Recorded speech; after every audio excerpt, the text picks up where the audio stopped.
I've always believed that love means giving everything without asking for much in return. It's just a little extra time, I told myself, as I stayed late helping her perfect that presentation she was nervous about. She'll shine and I'll be proud. You always put her first? Raj said one evening over coffee, stirring his cup like he was trying to stir some sense into me. Don't forget your own life in the process. I know. I laughed, brushing it off. I want her to succeed. Isn't that what love is? He shook his head slowly. Sometimes, love shouldn't feel like a sacrifice every single day. I didn't argue. Deep down, I knew he was right, but how could I stop? Every time she smiled at me after a victory, my chest swelled with pride. I'm happy for her, I'd whisper to myself. Even my mentor noticed. You're loyal, but loyalty isn't blind, he said during one of our sessions. Pay attention to the little things. Subtle shifts, hesitations. They matter. At the time, I dismissed it. She was just tired, stressed. It had to be nothing. But then there were moments. Her phone buzzing late at night, the sudden defensiveness whenever I asked a simple question, and the way she avoided my eyes sometimes. I didn't think it would bother you, she said once, laughing nervously, brushing my concern aside.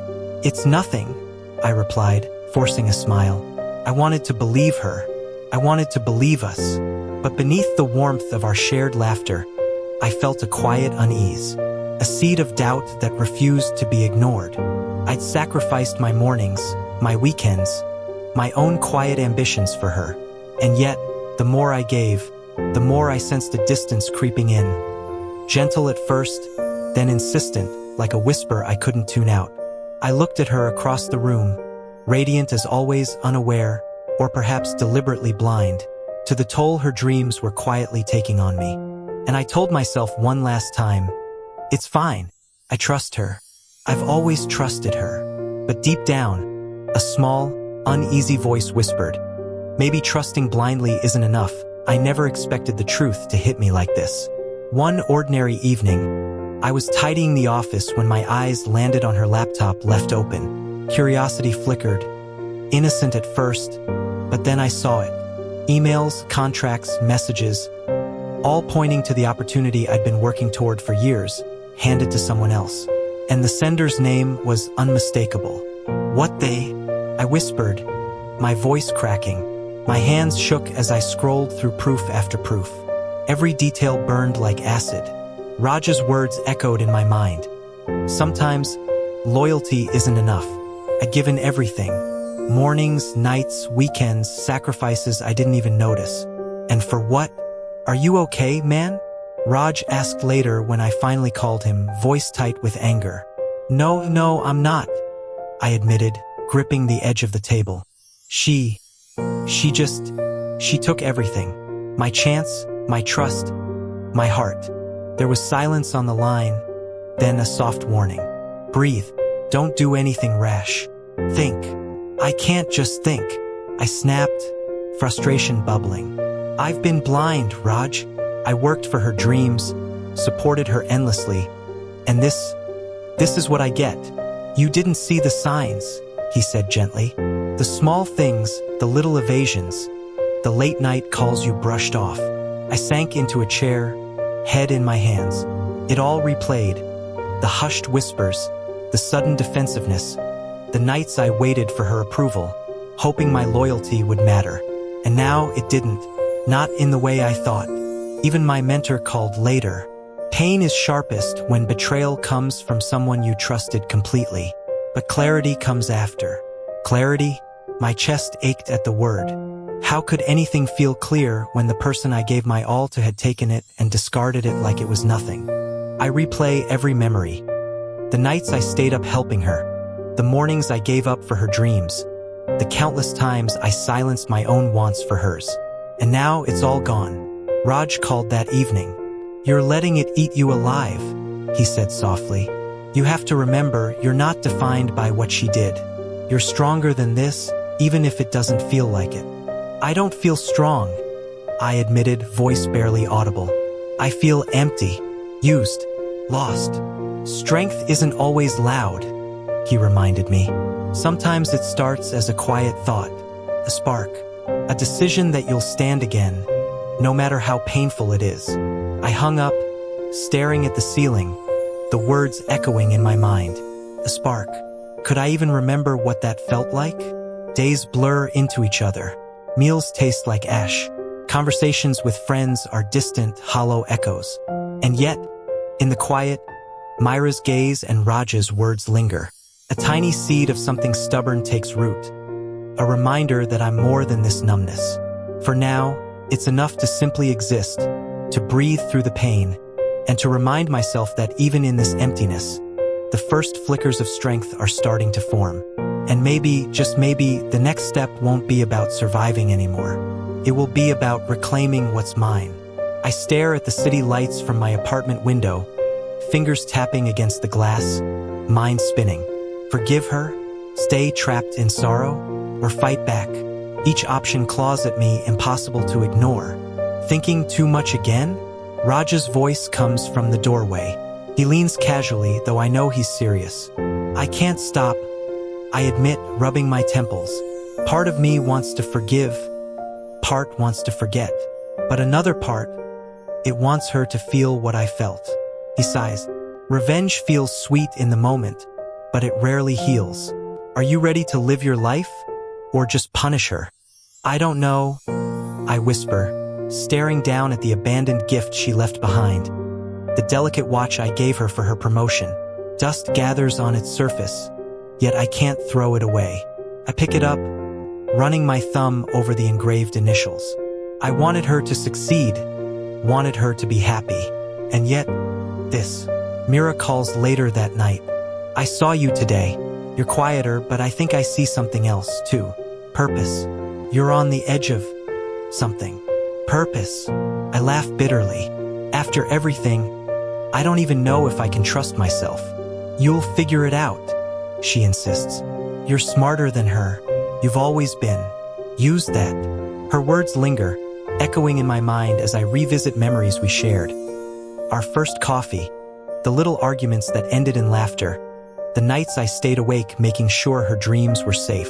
The contrast is painful but also clarifying. I realize it isn't about hurting her. It's about taking back what I lost, about showing myself I matter, that I can rise without needing her approval or attention. By the next morning, a quiet resolve forms. I plan carefully, each step measured. Small actions that restore balance, subtly reveal the truth, protect my interests. Emotional control, intelligence, strategy. I feel a sense of power I haven't known before, tempered by lingering disappointment. I glance at the watch again, then set it down. Not anger, not revenge. It's a symbol of closure, of lessons learned. Raj notices my change later. I see it now. You've chosen yourself. I nod, breathing deeply. I can't undo what happened, but I can control what comes next. For the first time in weeks, I feel light. Not happiness, not yet, but clarity. The path forward is mine, and I'm ready to walk it. And somewhere, deep down, I know the game has only just begun. I wake up earlier now, the sun spilling over the skyline like a promise I'm finally ready to accept. Mornings aren't about dread anymore. They're about action. Each task I tackle feels like reclaiming a piece of myself I thought she had stolen. Look at you, Raj says one afternoon, eyes wide with a mix of surprise and pride. You're actually moving forward. I'm trying, I admit, but it's no longer effort born of obligation. It's deliberate, calculated, purposeful. I start networking again, following leads I once ignored, honing skills I had put aside to support her dreams. Each success, however small, tastes like victory. Mira visits my office with coffee. I heard about that project you landed, she says, eyes lighting up. I knew you'd bounce back. You just needed to focus on you. I smile genuinely. Yeah, it feels different, like the fog finally lifted. Even minor wins sting pleasantly, like proof that I can thrive without her. Emails arrive, contracts signed, opportunities opening doors I didn't dare knock on before. Each one reinforces a lesson I'm finally learning. My life isn't hers to manipulate, and then subtle shifts begin. She fumbles at work, her influence wanes, whispers of mistakes and missed deadlines circulating. I don't celebrate, karma doesn't need cheering, but I notice the balance of the world tilting back. She's human, flawed, and no longer untouchable. Raj grins one evening. You're handling this like a chess game, smart, careful, and effective. I've learned from the past, I say, taking a deep breath. No impulsive moves, no wasted emotion. Just strategy and focus. Even in my solitude, I feel stronger. The loneliness I once feared becomes a companion for reflection, fueling determination. I revisit old notebooks, old dreams I abandoned for her, and start crafting new goals, personal, professional, unapologetically mine. Mira observes quietly. It's like you're reborn, she says softly. I think, I admit, and this time, I'm building something solid, not borrowed. The city hums outside, indifferent yet full of opportunity. I've learned the hardest lesson. Strength isn't about avoiding pain. It's about rising through it, reshaping it into momentum. By nightfall, I sit at my desk, a plan forming not to hurt her, but to protect myself, to grow. The air feels lighter, my mind sharper. I've survived the storm, and the ruins of the past now serve as the foundation for my future. For the first time in a long time, I don't feel like a victim. I feel like someone finally awake, finally alive. I saw her before she saw me, of course. She lingered at the edge of the event hall, a hesitant smile plastered on her face. The confidence she once wielded so effortlessly now faltered under the weight of reality. Hey, it's been a while, she called, her voice a careful mix of warmth and calculation. I looked at her, calm, composed. Yes, it has, I said evenly, letting my tone carry the subtle strength I'd built over months of struggle and focus. She glanced around nervously, eyes flicking to colleagues whispering nearby. I saw the project you led. Incredible work. Really. I nodded, polite but detached. Thank you. It was a team effort. Her pause was telling. She wanted more, an acknowledgement of her importance, a hint that she still had influence over me. I didn't give it. Raj's voice echoed in my head. You're not defined by what she does anymore.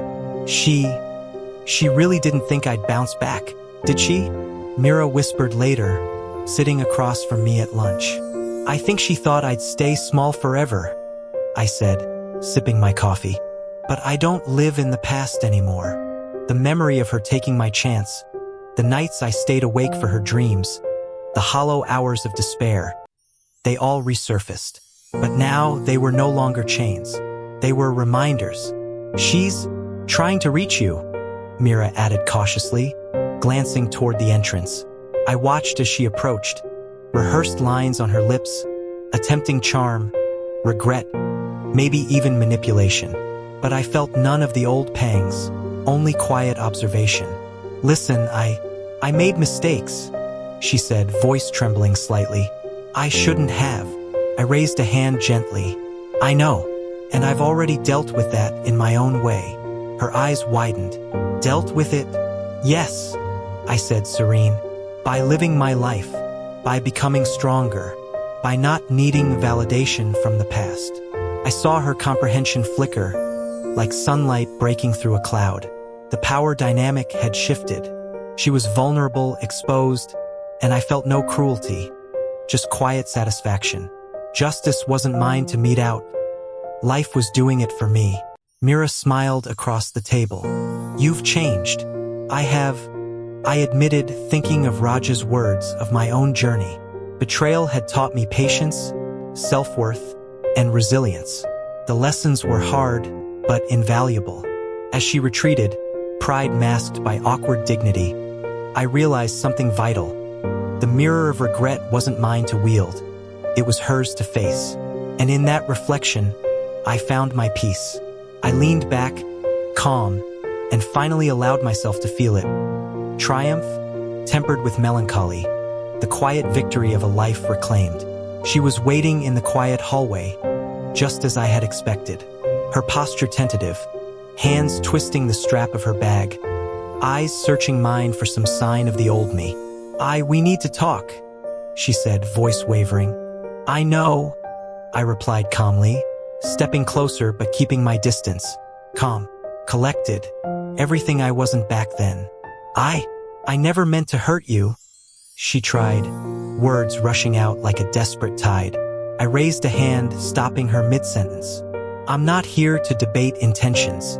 I'm not here to argue, and I'm not here for revenge. Her eyes widened. Not for revenge? No, I've moved past that, I said, voice steady. What matters is closure, and I've found mine. But, don't you feel? She started, but I shook my head. I admitted softly. I feel clarity. I feel strength. I feel peace. And I don't need your apology to validate it. She faltered, searching for a retort. I could see it. The flicker of panic, the realization that her attempts at manipulation would no longer work. After everything, you've changed, she said, voice almost a whisper. Yes, I said, letting the single word hang in the air. I changed because I had to. I chose myself. I learned that my worth isn't tied to your approval, or your choices, or your mistakes.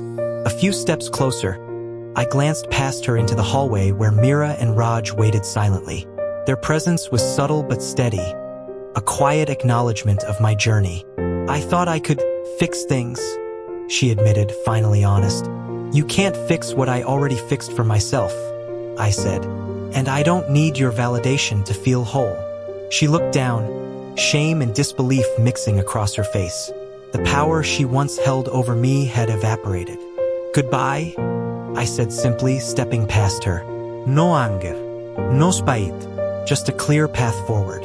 As I walked away, I felt the weight of months of pain lifting, replaced by the solid foundation of self-respect and resilience. For the first time, I wasn't just surviving, I was living, and she would finally understand that some bridges, once burned, reveal who truly stands in the light. The morning sun spills through the window, soft and warm, and I realize I no longer wake with that hollow ache in my chest. Life feels lighter, more mine. Mira stops by with a cheerful grin. You've really done it, you know? You're thriving. I smile, genuine this time. Feels good to finally breathe without looking over my shoulder. Any new projects? She asks, teasingly. Or are you just soaking in the peace? Both, I say, laughing lightly. I've started something new, something for me. Not borrowed dreams, not obligations. Just growth. Even Raj notices. You've become someone I hardly recognized back then, he says, eyes reflecting pride. Someone grounded, focused, untouchable by what used to hold you down.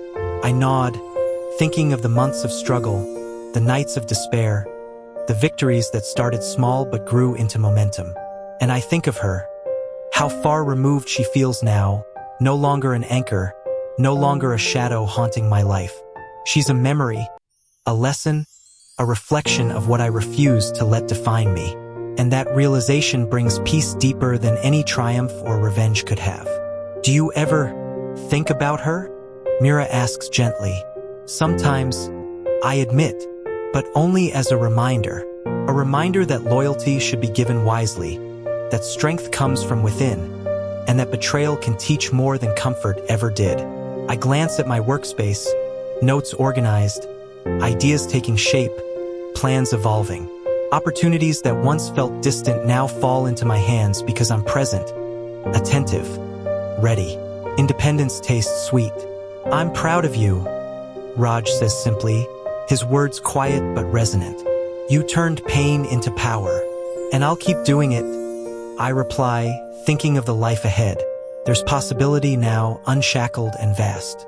Romantic endeavors, professional growth, they're all open. But the past no longer dictates my choices. I sit back, hands folded, heart calm. The city hums outside, indifferent yet comforting. I've learned patience, resilience, and self-worth. And now I get to live those lessons fully. The quiet victory isn't loud or flashy. It's steady, it's unshakable. And in that quiet, I finally feel whole, free, and ready for whatever comes next. The chapter closes not with a flourish, but with certainty. I am here, I am alive, and this life, my life, is mine to shape.